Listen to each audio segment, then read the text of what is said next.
ఒక్కొక్క ఏరియాలో ఒక్కొక్క విధంగా చేపల పులుసు చేస్తారు. నేను చేసే చేపల పులుసు మా ఇంట్లో వాళ్ళకి చాలా ఇష్టం.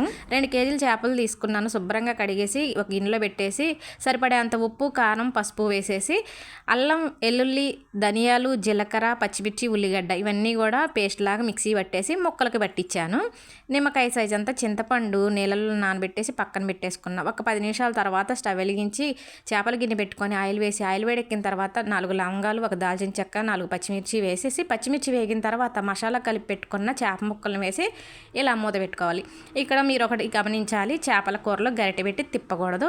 అప్పుడప్పుడు ఇలా కదుపుకుంటూ ఉండాలి. ముక్కల నుంచి మనకు ఆయిల్ పైకి తేలినప్పుడు మసాలా పేస్ట్ పచ్చివాసన పోయి మంచి సువాసన వస్తుంది. అప్పుడు మనం చింతపండు రసం వేసేసుకొని సరిపడ నీళ్ళు పోసేసుకొని మూత పెట్టేసుకోవాలి. మధ్య మధ్యలో 2-3 సార్లు మూత తీసి ఇలా తిప్పుకుంటూ పులుసు చిక్కబడిన తర్వాత చేపల ముక్క ఉడికింది అనుకున్నప్పుడు గరం మసాలా, కొత్తిమీర వేసేసి స్టవ్ బంద్ చేస్తే చేపల కూర రెడీ.